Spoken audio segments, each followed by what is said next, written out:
Oke guys, welcome back to Daily Charting with Toshi, di mana kita akan daily chart your favorite cryptocurrencies. Oke, dalam 24 jam terakhir, cryptocurrency market meningkat sebesar 0,56%. Dengan total market cap mencapai di 835 miliar US dollars. Dan untuk Bitcoin kita bisa lihat ada peningkatan sebesar 0,5% di angka 16.700 ya. Bisa dibilang masih belum berhasil belum berhasil reclaim 16.700 ya, tapi pelan-pelan mulai ke situ ya. Lalu untuk Ethereum kita bisa lihat dia ada peningkatan lebih signifikan sebesar 1,24% di angka 1.220. Lalu untuk BNB dia meningkat sebesar 0,29% di angka 273 ya. Lalu XRP dia meningkat sebesar 3,29% di angka 39 sen. Dan Cardano meningkat sebesar 1,94. Kalau dibulatkan mungkin lebih mendekati ke 2%-an di angka lagi-lagi 33 sen. Lalu Dogecoin dia meningkat sebesar 0,65%, dan yang terakhir ada Polygon Matic dia meningkat sebesar 0,74%. Jadi overallnya cenderung meningkat tipis. Paling ada beberapa yang mungkin masuk ke exception dan meningkat lebih besar ya. Lalu untuk economic calendar, sesuai dengan pembahasan kemarin ya, pada hari ini tidak ada yang ekstrim penting dan hanya ada satu saja, yaitu data dari US. Nanti akan keluar jam 1.45 siang hari ya. Nah, ini akan ada speech dari FOMC member yaitu Bostic. Kalau kita lihat di sini secara importance-nya nggak terlalu tinggi, hanya bintang 2 saja. Dan untuk besoknya kita bisa lihat juga dari US basically hanya ada 2 data dan bintang 1, nggak terlalu penting ya. Yang mungkin yang kita bisa perhatikan mungkin dari sini ya, dari Eropa di mana Presiden Lagarde akan speech lagi ya. Nah, tapi lagi-lagi kalau dibilang sih dari sebelum-sebelumnya speech dari Presiden Lagarde ini nggak terlalu ekstrim mengaruh ke kripto. Ya, jadi ya bisa dibilang untuk hari ini dan besok nggak ekstrim mengaruh terhadap ekonomi kalendernya, mungkin bisa lebih fokus ke technical analisisnya ya. Oke, sebelum kita lanjut ke TA-nya, kita akan bahas dulu mengenai news. Dan newsnya lagi-lagi datang dari FTX. Ya, kali ini para investor FTX di Brazil merasa dirugikan dan akan mengajukan gugatan class action. Ya, simpelnya dia mengesu FTX. Sekarang kita akan bahas lebih detail. Ya. Jadi si grup ini dipimpin oleh CEO Arthur Mining, yaitu Ray Nasser ya. Nah, ini adalah sebuah perusahaan penambangan cryptocurrency yang dipimpin oleh Brasil. Eksekutifnya mengklarifikasi meskipun perusahaannya tidak terkena bencana FTX, dia ingin membantu orang-orang di sekitarnya yang menderita kerugian ya. Nah, jadi intinya dibantu oleh CEO mining ya. Ini kayaknya miningnya kemungkinan besar Bitcoin ya, atau I don't know, maybe ya sekarang yang mungkin yang masih paling profitable ya BTC kali ya. Nah, selanjutnya kita bisa di sini gugatan class action ini akan diajukan oleh Nasser dan juga oleh pelanggan FTX tentunya ya, makanya namanya masuknya class action. Jadi nggak menggugat sendiri tapi gugatnya banyakan ya. Dan kalau kita lihat di sini dananya sebenarnya nggak terlalu besar ya, hanya 100.000 USD saja, yaitu senilai 1,5 miliar US dollars di platform mereka ya, karena dibekukan menurut mereka. Nah, ini akan diajukan si gugatannya itu ke AS dan Bahama, karena kita tahu FTX ini secara legalitasnya ada di Bahamas ya. Jadi kurang lebih seperti itu. Ya, lagi-lagi ya, ini FTX masih menjadi ganjalan yang cukup menyebalkan untuk cryptocurrency market. Semoga cepat beres, semoga nggak terlalu banyak contagion effect lagi ya. Lalu kita sekarang akan geser ke chartingnya, dan ternyata kita lihat daily close-nya lagi-lagi masih di daerah situ. Dan seperti yang gue bahas dari kemarin-kemarin, 19.700 ya, bukan 19.700 tapi 16.700 sepertinya masih menjadi problem, dan juga 17.000 tentunya masih menjadi problem untuk Bitcoin. Dan ini sudah jadi hari kedua di mana Bitcoin terjadi doji close ya, atau lebih tepatnya daily close yang doji ya. Akhirnya ya masih belum kena juga target kita.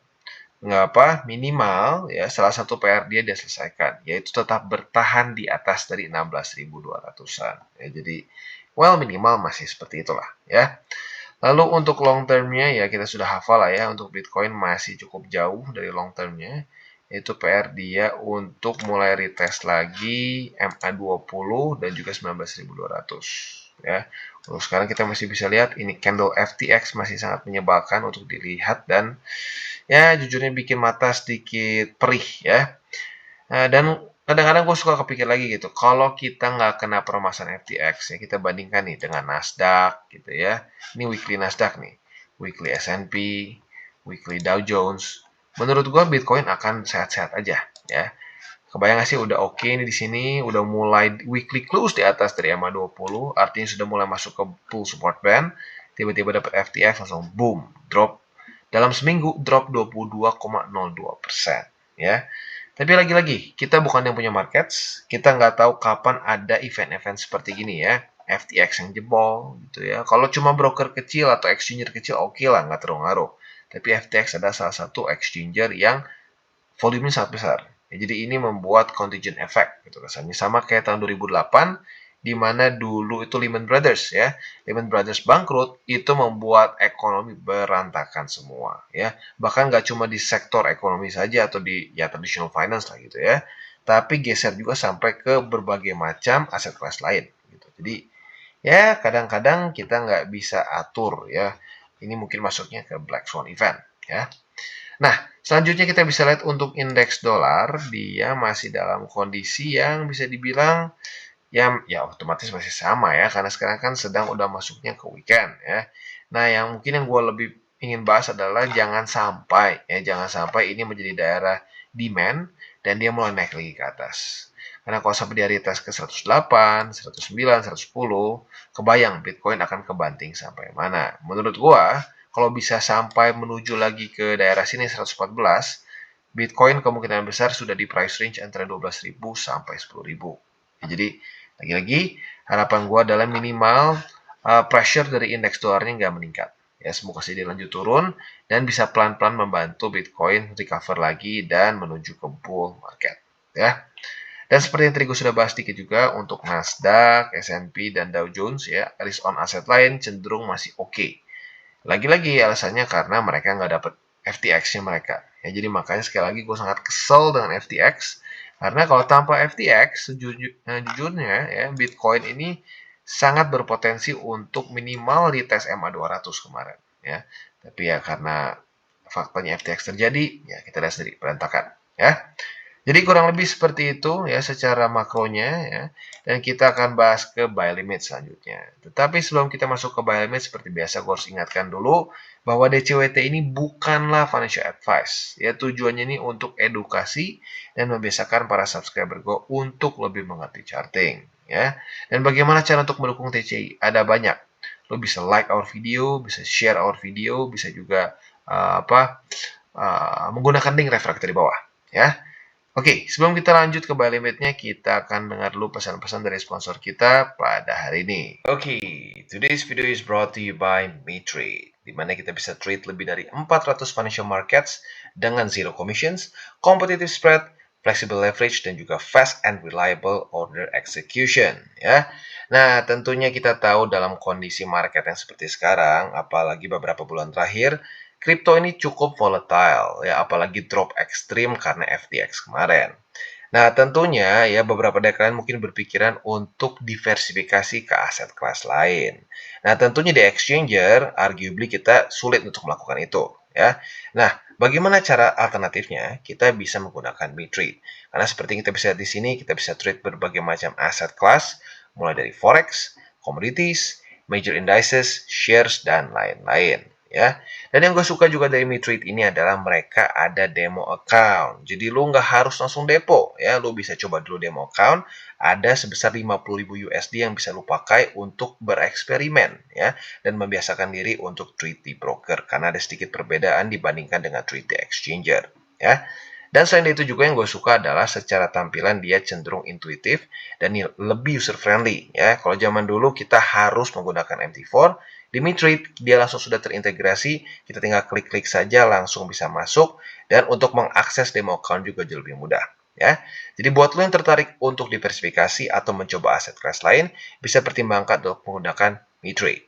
Oke, dan sekarang kita masuk ke Bitcoin. Ya, untuk Bitcoin sebenarnya nggak ekstrim berubah, tapi gue ingin tambahin satu resisten di chart untuk Bitcoin kita ya. Nah, jadi resistennya sekarang ada di 16.900. Technically speaking, ini baru terbentuk pada tanggal 15 dan 16 November kemarin.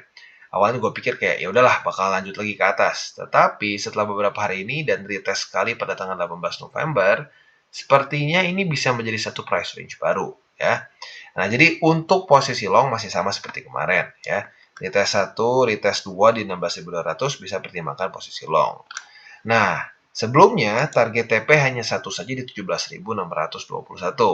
Tetapi setelah kita lihat seperti ini, mungkin ini bisa menjadi satu resisten baru dan bisa juga menjadi target TP konservatif kita. Ya, jadi untuk posisi longnya kita tambah target TP. Target TP yang konservatif di 16.900 dan target TP yang lebih agresif di 17.621. Ya, jadi kurang lebih seperti itu untuk posisi long. Untuk posisi short ada tambahan satu lagi ya. Andaikan terjadi retest 1, retest 2 di 16.900, kita juga bisa pertimbangkan untuk buka posisi short di resisten baru kita ini ya. Tentunya target TP-nya jelas yaitu di 16.200 ya. Jadi kurang lebih seperti itu ya, dan bisa juga selain dari sini tentunya shortnya kalau andaikan rata tembus bisa juga di daerah sini. Nah, kalau di daerah sini kita bisa treat juga sama, ini menjadi target TP konservatif dan 16.200 sebagai target TP yang lebih agresif. Jadi kurang lebih seperti itu untuk Bitcoin secara futuresnya. Untuk posisi spot masih belum berubah ya. Untuk posisi spotnya Bitcoin yang pertama buy limitnya ada di 16.200 dan buy limit kedua kita ada di 15.800. Oke, dan sekarang kita balik lagi ke FTM. Nah, untuk FTM, buat lo yang sudah follow DCBT kita minimal dari tanggal 17 November dan memang tertarik untuk buka posisi futures, harusnya sudah punya posisi long. Kenapa? Karena pada tanggal 17 terjadi retest pertama dan pada tanggal 18 terjadi retest kedua. Ya, otomatis kalau sesuai dengan SOP kita, ini adalah konfirmasi. Dan enaknya apa? Untuk Phantom, dia bahkan memberikan kesempatan ketiga. Jadi bahkan buat lo yang kemarin ketinggalan pada tanggal 18 November kemarin untuk buka posisi long, dia kasih kesempatan ketiga, retest ketiga pada tanggal 19 alias kemarin ya. Nah, jadi buat lo yang tertarik harusnya sudah punya posisi long ya, atau lebih tepat tertarik untuk buka posisi futures harusnya sudah punya posisi long. Nah, untuk sekarang sedang dalam keadaan profit sebesar wow, not bad, 5,37%. Nah, untuk sekarang target TP-nya seperti yang kita bahas tadi kemarin-kemarin ada dua ya. Target TP pertama yaitu adalah di 18 sen. Nah, ini adalah target TP yang lebih konservatif. Untuk target TP yang lebih agresif, kalian bisa pertimbangkan di 19 sen. Jadi kurang lebih seperti itu ya. Nah, untuk posisi short kita ada dua peluang lah kesannya ya. Yang pertama kalau terjadi konfirmasi di 18 sen. Retest 1, retest 2, monggo buka posisi short. Atau kalau lo mau nyontek seperti di sini, tanggal 15 November kemarin. Ya. Nah, untuk yang kedua, mungkin kalian bisa pertimbangkan apabila terjadi retest 1, retest 2 di 19 sen. Ya. Nah, kalau terjadi posisi shortnya di sini lebih enak karena ada dua target TP. Ya. Target TP yang lebih konservatif dan target TP yang lebih agresif. Jadi kurang lebih seperti itu untuk Phantom. Overall cukup straightforward dan sepertinya sebentar lagi ya, kalau nggak ada permasalahan tertentu ya, harusnya sih kena target TP konservatif kita minimal ya. Dan apabila terjadi lagi konfirmasi di sini ya sudah kita bisa pertimbangkan untuk buka posisi short. Nah, jadi lagi-lagi ya, dalam kondisi market yang nggak terlalu banyak economic calendar, ini cenderung berjalan seperti TA normal ya, dan cukup enak buat kita yang ingin trading ya mungkin ya, intraday lah ya. Jadi kurang lebih seperti itu untuk Phantom. Oke, dan sekarang kita masuk ke Cardano. Untuk Cardano sayangnya hari ini malah menjauh dari target TP kita ya. Nah, seperti yang kita tahu, Cardano ini sudah ada posisi short sejak tanggal 15 November kemarin. Karena pada tanggal 14-nya terjadi retest pertama dan pada tanggal 15-nya terjadi retest kedua. Bahkan diberikan kesempatan ketiga pada tanggal 16 November. Jadi harusnya sudah punya posisi short kalau tertarik untuk punya posisi futures ya. Nah, sekarang kondisinya masih profit tentunya ya. Masih profit sebesar ya dibulatkan 3% lah kurang lebih ya. Nah, tetapi pertanyaannya gimana nih Bang? Udah 5 hari nih, ya fee udah mulai numpuk. Mau di TP atau enggak? Jujurnya gue balikin ke lo ya.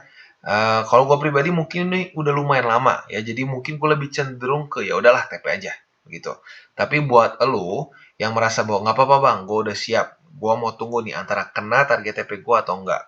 Ya udah, lu bisa tunggu antara di 31 sen atau di 30 sen ya.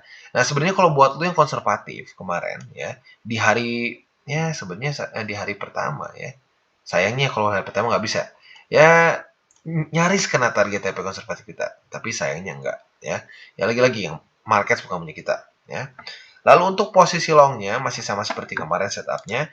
Apabila terjadi ya retest 1, retest 2 di 30 sen, lo bisa pertimbangkan untuk buka posisi long ya. Tentunya target TP-nya adalah di 33 sen di mana kita membuka posisi short kita. Jadi kurang lebih seperti itu untuk Cardano. Untuk posisi spotnya juga sama dengan posisi long yaitu di 30 sen. Oke, dan sekarang kita geser ke Polkadot. Nah, untuk Polkadot ini bahkan sudah lebih lama lagi. Tapi good newsnya untuk Polkadot lebih cenderung mendekati ke target utama kita ya. Dimana kita tahu target TP utama kita untuk Polkadot adalah di 5 dolar lebih 40 sen. Nah, mungkin buat lo yang masih nggak tahu target apa, ini adalah tentunya target posisi short. Dimana kita bisa lihat di sini terjadi retest 1, retest 2 pada tanggal 13 dan 14 November kemarin ya. Otomatis kita bisa pertimbangkan buka posisi short, dan buat lo yang sudah punya posisi short sekarang masih dalam keadaan profit ya. Walaupun bisa dibilang belum kena target TP tapi masih lumayan ya. Profitnya sekitar 4,82%. Kalau kena target TP kita itu akan kena di 7,94%. Nah, sekarang buat lo yang lagi-lagi udah mulai numpuk fee-nya dan bingung nih mau TP atau enggak, ya gue balikin ke lo. Tapi gini, kalau lo ngerasa bahwa, aduh bang, kayaknya nih fee gue udah numpuknya udah lumayan dan gue ngerasa kayaknya nggak nyaman ya, nggak nyaman megang posisinya. Ya udah TP aja ya. Ini lagi-lagi tergantung sama risk management lo. Kalau lo lebih secara risk profile-nya lebih agresif dan siap untuk tunggu lebih lama, ya sudah, tunggu aja. Tapi kalau ngerasa ya udahlah bang, 4%-an udah cukup untung lah. Ya kita cari lagi setup yang lebih bagus, yang lebih cepat kena. Ya nggak apa, kalian TP aja. Jadi sekali lagi gue balikin ke lu. Dan kalau gue pribadi, karena ini sudah masuk hari ke-6, gue lebih cenderung ke ya udahlah TP aja, kita cari setup yang baru. Jadi itu untuk posisi short. Untuk posisi long ya otomatis masih sama kayak kemarin ya. Retest 1, retest 2 di 5 dolar 40 sen. Lu bisa pertimbangkan buka posisi long dengan target TP di 5 dolar lebih 89 sen. Jadi kurang lebih seperti itu untuk Polkadot. Untuk posisi spotnya sama seperti kemarin-kemarin, hold dulu aja, jangan tambah lagi sampai dia bisa reclaim 6 dolar lebih 68 sen dan menjadikan ini sebagai struktur support yang baik. Oke, dan sekarang kita geser ke BNB. Nah, untuk BNB kasusnya mungkin lebih sedikit mendekati ke Cardano, di mana kita bisa lihat sedikit menjauh dari target TP kita, ya. Pada tanggal 18 November kemarin, padahal sudah semakin dekat ya, dan cuma perbedaannya bahkan kayaknya kurang dari 2% ke target. Nah, tapi sayangnya pada tanggal 19 kemarin ya, dia malah cenderung turun lagi sedikit, bahkan nyaris retest 268,1. Nah, gimana nih Bang? Mau di TP aja atau kita hold? Nah, jadi sesuai dengan pembahasan kita kemarin, ini kebuka itu dari tanggal 18 ya, karena retest satunya terjadi pada tanggal 17 dan retest keduanya terjadi pada tanggal 18. Alias ini adalah hari ketiga kita hold ya. Jadi kalau menurut gua sih ya cobalah kita lihat sehari lagi kena atau enggak. Kalau nggak kena, nah lu bisa pertimbangkannya sama seperti Polkadot dan ADA ya. Jadi kalau sampai lu ngerasa fee-nya udah ngebebanin lu, ya udah TP aja. Tapi kalau ngerasa sudah siap dengan semua resikonya ya termasuk resiko profitnya, ya sudah ya kalian hold saja posisinya. Tapi for now menurut gua sih hold dulu aja sampai lihat besok ya. Besok udah masuk hari keempat, nah mungkin lo boleh timbang-timbang lagi besok kalau sampai belum kena target TP kita di 276,1. Jadi kurang lebih seperti itu. Untuk posisi shortnya otomatis sama ya. Apabila terjadi retest 1, retest 2 di 276,1, bisa pertimbangkan posisi short dengan target TP di 268,1. Untuk posisi spotnya masih sama juga seperti kemarin di 263,6, yaitu adalah summer low bagi BNB di 2021. Jadi kurang lebih seperti itu untuk DCWT kita pada hari ini. Dan sebelum gue tutup, seperti biasa gue ingatkan, jangan sampai over leverage ya. Dan lu nggak harus trading futures. Apabila lu lebih nyaman trading spot, silahkan. Kalau buat lu yang ngerasa bahwa spot kurang asik, kurang menantang, mau trading futures saja juga boleh ya. Tergantung ke lu masing-masing. Yang penting bisa jaga resiko dan jangan pakai uang panas. Oke guys, jadi itu adalah akhir dari segmen DCWT kita pada hari ini. Dan jangan lupa bagi kalian yang merasakan manfaat dari segmen ini, jangan lupa untuk share ke teman-teman kalian. Dan apabila lu pengen mensupport channel kita, ya TCI, jangan lupa untuk menggunakan link referral kita di bawah. Nggak wajib, ya, tetapi apabila lu menggunakan link referral kita di bawah, ada macam-macam, ya, dari Bybit, Huobi, Maxi, toko kripto, dan banyak lagi, ya. Ya, walaupun nggak wajib, tapi kalau menggunakan link referral kita, lu secara langsung membantu perkembangan dari TCI. Dan satu lagi, jangan lupa juga untuk join Telegram group kita, di mana kita bisa ngobrol-ngobrol santai mengenai dunia cryptocurrency secara dua arah. So, jangan lupa untuk like, subscribe, klik the bell icon, and see you on the next video.